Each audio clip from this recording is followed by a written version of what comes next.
আজকে আমরা আলোচনা করব অনুশীলনী রিভিশন 2 কোয়েশ্চেন নাম্বার 1 নিম্নের সংখ্যাগুলোর বর্গ সংখ্যার একক স্থান কি হবে তো এগুলোর একক স্থানে কি হইব তা নিয়ে আমরা আলোচনা করব আজকে প্রথমত এই কোয়েশ্চেন নাম্বার 1 এই কোয়েশ্চেন নাম্বার 1 এর এই পোরশনটা খুবই সহজ চলো দেখি একদম সহজভাবে এটা কিভাবে সলভ করা যায় একক স্থানের নম্বর সলভ করতে গিয়া আমরা প্রথমে জানবো একক কি আমরা তো সবাই শিখে আইছি ছোট ক্লাসেও যে আমরা পিছন দিক থেকে যেগুলো নাম্বারগুলো গুনি যেমন একক দশক শতক তাহলে আমার একক স্থান হচ্ছে এই যে এটা ইউনিট প্লেস ঠিক আছে এই যে এটা এগুলো হচ্ছে একক স্থান এই নম্বরগুলোর একক স্থান হচ্ছে এইগুলা একক স্থানের যদি আমরা কিতা কইছে আমাদের কইছে একক স্থানের কি করতাম একক স্থানের বর্গ বাইর করতাম বর্গ মানে স্কয়ার বর্গরে আমরা কিতা জানি বর্গ মানে স্কয়ার মানে দুইবার তো এইটা যে নিকটার 2 এর একক স্থানের নাম্বারটা কি হইব এখানে আমি জানি 2 এর একক স্থানের নাম্বারটা হইব কি আর মানে কি আছে 2 স্কয়ার 2 স্কয়ার কত 2 স্কয়ার মানে হলো 2 * 2 2 স্কয়ার মানে 2 * 2 ইকুয়াল টু কত হইব 2 × 2 = 4 তাহলে আমার প্রথম সংখ্যাটার একক স্থানের সংখ্যাটা কি হইব একক স্থানের সংখ্যা হইব গিয়া 4 ঠিক আছে 2 নম্বরে আমি কোশ্চেন নাম্বার 2 এর মধ্যে দেখলাম একক 9 আছে না 9টারে আমি একক স্থানের নাম্বারটা বাইর করতাম 79 এর তাইলে আমি জানি এক ইউনিট প্লেসে হইলো 9 আছে তাহলে 9 এর একক স্থানের নাম্বারটা কি হইব 9 এর স্কয়ার করব আমি 9 এর স্কয়ার করা মানে হইলো কি আমার কাছে 9 * 9 9 নং কত 9 নং 81 তাইলে 81 হওয়ার পরে এখানে মাঝে একক স্থানের নাম্বারটা কোনটা পাইলাম আমি একক স্থানে আমি পাইছি 1 তাহলে এখানে 2 নম্বরের आंसरটা কি হইব গিয়া 1 2 নম্বরের आंसरটা হইব গিয়া 1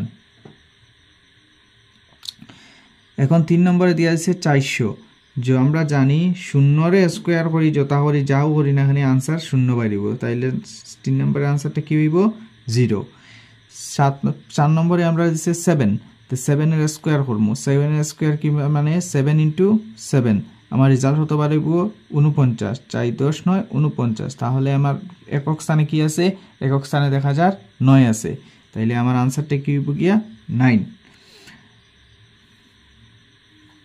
আশা করছি বুঝা গেছে কোশ্চেন নাম্বার 1 খুবই সহজ আসলো এই সহজ কোশ্চেনটা আশা করছি বুঝা গেছে আমরা রিভিশন 2 এর কোশ্চেন নাম্বার 1টা এখন কোয়েশ্চেন নাম্বার 2 এখানে কোয়েশ্চেন নাম্বার 2 এর মধ্যে কইছে নিম্নের সংখ্যাগুলো পূর্ণবর্গ না হওয়ার কারণ দর্শাও নিম্নের সংখ্যাগুলোরে আমরা দেখতাম কোনটা পূর্ণবর্গ আর কোনটা পূর্ণবর্গ না আর কোন পূর্ণবর্গ যদি না হয় তাইলে কারণ দর্শাইতাম এখানে দিছে 1057 এখানে দিছে আমরারে 7928 এখানে দিছে 222 আর এখানে দিছে 640 তাইলে এই সংখ্যাগুলো পূর্ণবর্গ না কেনে সেটার কারণ দর্শাইতাম তাইলে আমরা পূর্ণবর্গ যদি কোনো একটা সংখ্যা পূর্ণবর্গ হয় কিবা না হয় তার কারণ দর্শাইতে গেলে এর আগে একটা জিনিস আমরা মনে রাখতে লাগবো সেই জিনিসটা নিয়ে প্রথমে আলোচনা এরপরে আমরা অঙ্কটা সলভ করব আর বর্গ মানে কি তা আমরা তো জানি স্কয়ার করা যে কোনো নাম্বারের স্কয়ার করা না কোনো একটা সংখ্যা পূর্ণবর্গ হইব কি না এটা আমরা জানার আগে আমরা প্রথমে এগুলা সবগুলা সংখ্যার বর্গটা জানতে লাগবো ঠিক আছে যেমন প্রথমত আমি এখানে কি আছে প্রথমত 2 এর স্কয়ার কত 4 এরপরে আমার কত আছে 3 এর স্কয়ার কত 9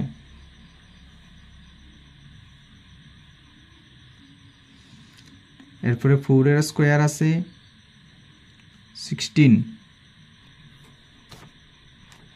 এইভাবে করি 4 এর স্কয়ার 16 5 এর স্কয়ার 25 এরকম 6 এর স্কয়ার 36 7 এর স্কয়ার 49 আর 8 এর স্কয়ার 64 9 এর স্কয়ার 81 আর 10 এর স্কয়ার 100 এইরকম করি আমরা স্কয়ারটা দেখছি না এর মানে কি হইছে গিয়া এই পূর্ণবর্গের মধ্যে দেখা যায় একক স্থানে কি আছে 4 আছে ঠিক আছে 9 আছে 6 আছে 5 আছে 6 9 4 1 0 তাইলে আমরা লিখতে পারমু 0 1 4 5 6 আর 9 যদি এই সংখ্যাগুলা থাকে কোনো একটা সংখ্যার এককের স্থানে তাহলে সংখ্যাটা কি হইব গিয়া পূর্ণবর্গ। আমরা হইতে পারমু তাহলে হইতে পারি আমরা 0 1 4 5 6 9 যদি এই সংখ্যাগুলো কোনো সংখ্যার এককের স্থানে থাকে তাহলে কি হইব গিয়া সংখ্যাটা পূর্ণবর্গ হইব গিয়া, তাহলে সংখ্যাটা পূর্ণবর্গ হইব। আর যদি সংখ্যাটির এককের স্থানও 2 3 7 8 এই সংখ্যাগুলো থাকে তাহলে সংখ্যাটি পূর্ণবর্গ হইতো না। তো চলো আমরা এখন আমরা যে পূর্ণবর্গর যে লাইনটা দিছিল সেই লাইনটা নিয়ে আলোচনা করি। আমরা যেহেতু ফর্মুলাটা বুঝতে পারছি, ফর্মুলার দেখো ফর্মুলাগুলা মেইন, এই ফর্মুলাগুলা যদি ইয়াদ থাকে প্রশ্নগুলা সেই প্রশ্নগুলা চেঞ্জ হয়ে যাব, কিন্তু এই ফর্মুলাগুলা কোনোদিন চেঞ্জ হইতো না। চলো আরম্ভ করি। তো নিম্নের সংখ্যাগুলো পূর্ণবর্গ না হওয়ার কারণ কি? তো আমরা জানি কেনের মধ্যে কত আছে দেখতে পারলাম, আমরা একটু আগে শিখিয়েছি যে যদি কোনো একটা সংখ্যার নাম্বার শেষে কি থাকে 7 থাকে তাহলে এটা কি হইব পূর্ণবর্গ হইতো না। তো আমরা জানি যদি কোনো সংখ্যার পিছনে এই নাম্বারটাই থাকে যদি তাহলে এগুলো পূর্ণবর্গ সংখ্যা নয়, আর ওই নাম্বার সংখ্যাগুলো থাকে যদি তাহলে এগুলো পূর্ণবর্গ। তাই দেখো এখানে দেখা যায় 7 আছে, এর মানে 7 এখানে আমরা কইছি 7 তাহলে পূর্ণবর্গ হইতো না, তাই আমরা কি লিখবো এককের স্থানে 7 আছে। তো এইখানে দেখছি আমরা কি এককের স্থানে 7 থাকার জন্য, ঠিক তেমনই ভাবে এখানে আছে এককের স্থানে 8, এককের স্থানে 8 আছে সেই জন্য এটা পূর্ণবর্গ সংখ্যা না, এটা জানি 8 তাহলে হইতো না। এবং এখানে আছে এককের স্থানে 2, সেই এর জন্য এটা পূর্ণবর্গ সংখ্যা নয়। আমরা লিখবো কারণ এককের স্থানে 2 আছে। ঠিক আছে, আশা করছি বোঝা গেছে। কিন্তু এখন দেখা যায় যে এখানে আমার কাছে আছে 640 আছে, কিন্তু এখানের মধ্যে আমরা এখানে দেখতে পাইলাম যে এখানের মধ্যে আমরা দেখতে পাইলাম যে 0 যদি থাকে তাইলে এটা পূর্ণবর্গ সংখ্যা হয়।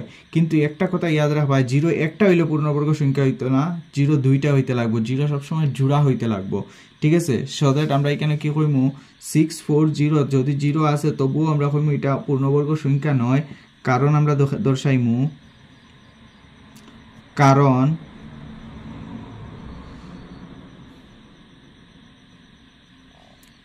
শূন্য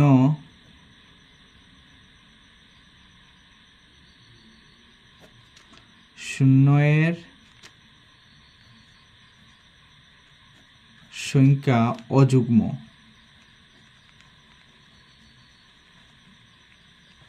ইয়াদ রাখবাই 0 লাস্টে যদি জোড়া থাকে একটা না একটার চেয়ে বেশি, দুইটা, 3টা না 3টার চেয়ে বেশি, 4টা, এরকম জোড়া যদি 0 থাকে তাহলে কি হইব গিয়া এটা পূর্ণবর্গ হইব। আর জোড়া যদি জোড়া যদি না থাকে তাহলে সংখ্যাটা পূর্ণবর্গ হইতো না। আশা করছি বোঝা গেছে কথাটা। এখন আমার 3 নম্বর কোয়েশ্চেন দিছে, এখন 3 নম্বর কোয়েশ্চেন দিছে আমার 3 নম্বর কোয়েশ্চেনের মধ্যে দিছে নিম্নের সংখ্যাগুলোর বর্গ কত হবে? 19 37 53 78। এইগুলা নাম্বারের আমি কিতা বার করতাম বর্গমূল বার করতাম। তো বর্গমূল বার করার পদ্ধতি আমরা জানি যে কোনো নাম্বারটা স্কোয়ার হলে বর্গমূল বাইরে যায়। আজকে এইখানের মধ্যে আমরা একটা শর্ট ট্রিক্সও শিখমু, যেটা আমরা ক্লাস 8-এর মধ্যে শিখানি হয়েছে, একটা শর্ট ট্রিক্স বর্গমূল বাইর করার। আর লং ট্রিক্সটা তো সাথে দেখাইমুই তোমরারে। লং তো আর ট্রিক্সই না, লংটা তো আমরা যেভাবে ম্যাথ করি অঙ্ক করিয়া বাইর করি সেভাবে, আর শর্ট একটা ট্রিক্স আছে সেটা আজকে দেখাইমু। আমার কইছে নিম্নের সংখ্যাগুলির বর্গ কত হবে। 1 নম্বর প্রশ্ন আসছিল আমার কাছে 19। তো আমি 19-এর বর্গ যদি আমরা যেভাবে সব সময় বাইর করি, যেমন আমরা বর্গ মানে কি করতে হইব, এটা স্কোয়ার করতে হইব। আমরা সবসময় বাইর করি বেশিরভাগ এইরকম পদ্ধতি দিয়া, যে অঙ্ক করিয়া এইরকম পদ্ধতি দিয়া আমরা অঙ্ক করিয়া বাইর করি। 2 বার লিখবো 19-এ 19 দিয়া মাল্টিপ্লাই করবো না। এই যে এখানে যেমন আমরা 19 × 19 19 দিয়ে মাল্টিপ্লাই করছি, মাল্টিপ্লাই করতে গিয়ে যেমন আমরা 9 এরকম করি, আমরা সিম্পলভাবে যেভাবে আমরা সবসময় মাল্টিপ্লাই করি পূরণ করি এইভাবে বাইর করলাম। একটা হইল গিয়া আর একটা টেকনিক হইল গিয়া তাড়াতাড়ি বাইর করানোর জন্য আমরা এরকম 19 লিখবো, 19 রে ব্র্যাকেট করবো, স্কোয়ার করবো। ঠিক আছে, বুঝা গেছে? এইরকম একটা এরো দিমু, এইরকম একটা এরো দিমু। আমি জানি 9 নং কত 81, 9 নং 81। ঠিক আছে, তো এখানে আমি কি বইমু 81, ওখানের মাঝে একটা বইমু, ওখানের মধ্যে একটা সংখ্যা বইমু। ঠিক আছে, 1 1 1, সবসময় দুইটা সংখ্যা বইমু, সেই জন্য 0 দিমু, 0 আমি সাথে ব্যবহার করবো। এখন ওই দুইটার সংখ্যারে মাল্টিপ্লাই হইলিমু, 9 1 9, তারপরে 9কে 9 যেটা হয়েছে ওটা 2 দিয়ে মাল্টিপ্লাই করলাম, 9 দুগুণা 18। তো আমি এখানে আর 2 নম্বর সংখ্যাটা মিডিলে বইব সব সময়, ঠিক আছে। এই যে এখানে 1টা 1 নিয়ে এলাম, আর দুগুণা 16 6, তো আছে 1, 1 রেখে 2 রেখে 3। বুঝা গেছে? আশা করছি বুঝা গেছে। তাইলে আমার এখানে 19 এর বর্গমূল কত বাইরেছে? আমার 19 এর বর্গমূল বাড়িব 361। এখন আমরা হইছে 37 এর বর্গমূল বাইর করতাম, আমরা ট্রিক্স দিয়ে বাইর করবো। 37 লিখমু, এখানে 37 লিখমু, ব্র্যাকেট করবো, স্কোয়ার দিমু, এখানে একটা এরো দিমু, এদিকে একটা এরো দিমু, 7 7 49। আমরা লিখমু 7 7 49, 3 3 9, দুইবারে দুইটা সংখ্যা দিয়ে লিখমু, সেজন্য শূন্যরে ব্যবহার করবো, ঠিক আছে। এরপর 3 7 21, ওইটার সাথে মাল্টিপ্লাই করছি, 3 7 21, আর 21 দুগুণা 42, 21 দুগুণা 42। এখন আমি প্লাস করে লিমু, 9 রে এখানে দিমু, 4 আর 2 কত হইল গিয়া 6, আর এখানে 9 আর 4 দিল 13। আশা করছি বুঝা গেছে। এই আমার কত হয়ে গেল 1369। বারবার গোনাচ্ছে, আমার শর্টকাট ভাবে তাড়াতাড়ি বাইরে গেল আনসার। 3 নম্বরে আমার দিচ্ছে 53। তো 53 আমি সেম ডিজাইনে অঙ্কটা করবো। অঙ্কটা সেম ডিজাইনে করতে গিয়ে আমি কী করবো, 3 3 9। এই দেখো এখানে 9 এসে কিন্তু আমি শূন্যের ব্যবহার করছি, শূন্যের ব্যবহার করতে লাগবো 5 5 25, ঠিক আছে। যে সময় একটা সংখ্যা হয় সব সময় আমি দুইটা সংখ্যা ভাবে জোড়া হিসাবে বসাইতে লাগবো, আর অঙ্ক মিলতো না। 3 5 15, 3 5 15, 15 দুগুণা 30। 9 লিখো, 0 5 3 8 2, 2809। তো আমার আনসার কি হবে 2809। আশা করছি বুঝা গেছে খুব সহজে। 78। এখন 78 এর স্কোয়ার, এটার স্কোয়ার করতে গিয়ে আমি কি দেখবো, 8 8 64, 8 8 64, এখানে বসাইমু। 7 7 49, এখানে বসাইলাম আমি। এখন আমার এই দুইটা মাল্টিপ্লাই করতাম, 7 8 56, এবং 56 দুগুণা জানি আমি 112। তাই আমি 112 ওইভাবে বইমু, এদিকে একক স্থানে বইতাম না, ঠিক আছে। 4 6 7 8 9 আর 1 10 0, আর তো আছে 1, 4 আর 1 5 আর 1 6। তাহলে দেখতে পারলাম আমি আনসারটা আমার কি হওয়ার 6084, 6084, 6084। আশা করছি বুঝা গেছে। এই ট্রিক্স লাগাই অঙ্কটা করো, তো যদি এরকম অঙ্ক খুবই শীঘ্র হইব। এরকম তোমরা স্কোয়ার দুইটা ঘরের, এইগুলো বেশিরভাগ 2 ঘরের মধ্যে কাজ করে, বাকি 3 ঘরের মধ্যে এটা অন্য একটা ট্রিক্স ব্যবহার করতে লাগে। অন্য 3 ঘরের জন্য অন্য ট্রিক্স আমি নিয়ে আইমু তোমরা লাগি। এইগুলো 2 ঘরের ট্রিক্স যেগুলো 2 ঘরের স্কোয়ার বাইর করার ট্রিক্স, খুব সহজে খুব তাড়াতাড়ি আমরা আনসারটা বাইর হয়ে যায়। আশা করছি বুঝা গেছে।